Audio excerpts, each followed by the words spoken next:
Ladies and gentlemen, no, don't remove the video. Leave it and watch this video. Do you understand? Man, I'll tell you something. If there is a video you will need to watch today, now this video, when I want to show you so. Are you getting what I'm telling you now? This video, after you watch them, you have every cause to thank me later. Yes. Because this is a period where we need all the information. We need all the information at our disposal now. Since I reached the age to vote for this country, I've been voting. But if there's one thing I never ever do, that I be to openly support any candidate. Are you getting it now? Now I'm waiting, I never ever do. But I want to make you watch this video now. Make you hear what Brad Peter Obi Osasena God they talk. If you watch this video and you don't feel still make up your mind, but we'll not say something today.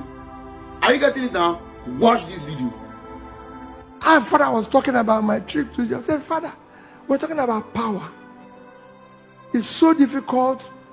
All of you here, Nigerians, everybody in Nigeria knows the amount that is being generated. Everybody knows about national grid. Everybody knows everything about power. You don't hear it in any other country. You just put on your light and put off. But here, we know everything about the operation.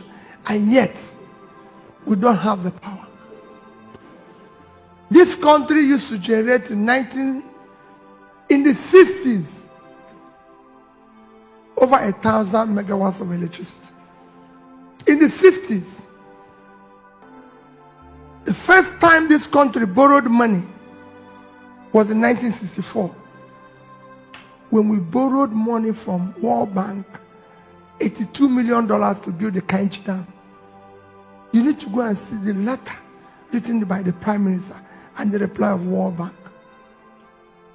That is going to build to generate 760 megawatts of electricity when Nigeria was probably 10% of its population today.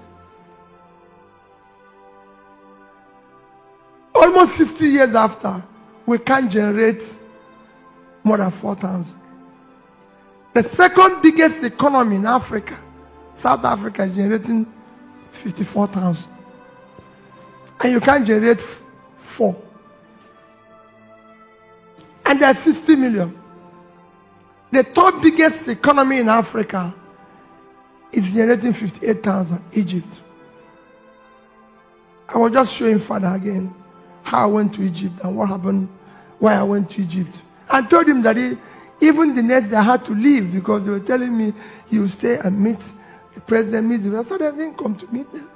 Have done with it. In Egypt,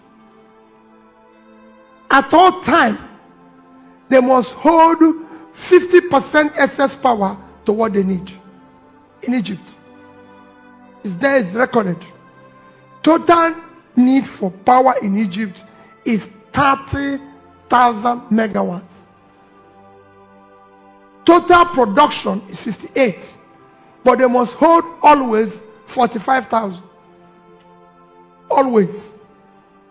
I went through the system from the plant to the companies that built it to every of the operation and everything that is happening and how it's detailed, how they're watching it and what is happening. And you ask yourself, what is wrong with here?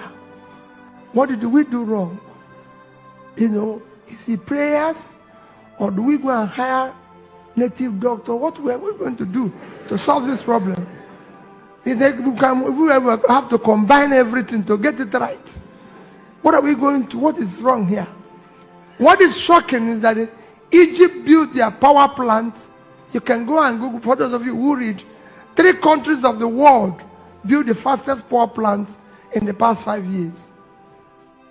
Egypt, Vietnam, and India. That's why I decided to go to Egypt, because they built the fastest one. They were able to double their power in 5 years from 20 megawatts to 50-something thousand. And what did they do? They said they found out in their study that power was one of the causes of, call it revolution, call it riot in 2012-2013. Because small businesses have no power and they collapse. And they joined it. So they decided we must get power. So it became part of national security. And they were doing it. Vietnam have doubled from 36 to 76. That's why they are doing manufacturing. And you ask yourself, what is difficult? I went to the companies that built it. From the companies that talk to the financiers. All of them are willing to do the same thing. And I asked all of the companies, because they're talking to Nigeria. I said, but I thought you were talking to Nigerian government. They told me they will be having meeting with Nigerian government for the past 3 years. Every time they come is a meeting. And they come and go. I'm telling you, this is me now. I'm telling you. They said, when they told us you were coming, we just received you because you said you want to know what we're doing. We cannot. They told me that in Egypt, it took them 1 month from beginning of the talk to conclusion of the talk. And the highest person in the land was involved. And his position is, tell me what you need. I don't want to go via any company. I want to deal with direct with you, man, in Germany. Would you have this? You have this? You have this? Can you get this thing? I'm going to give a sovereign guarantee, no variation, no nothing. 1 month. They said Nigeria is meeting upon meeting, committee upon committee. And each of those committees do what? They collect money, buy house in Ikoyi, and then invite us as church members. And we've said that the man is doing well. And one of us will agree. My dear people, as I conclude, the real problem is all of us. It is time for all of us to decide that we must have a country. That we must take back our country. What do you think about the video now? Are you seeing? No. What do you think? Just what you think.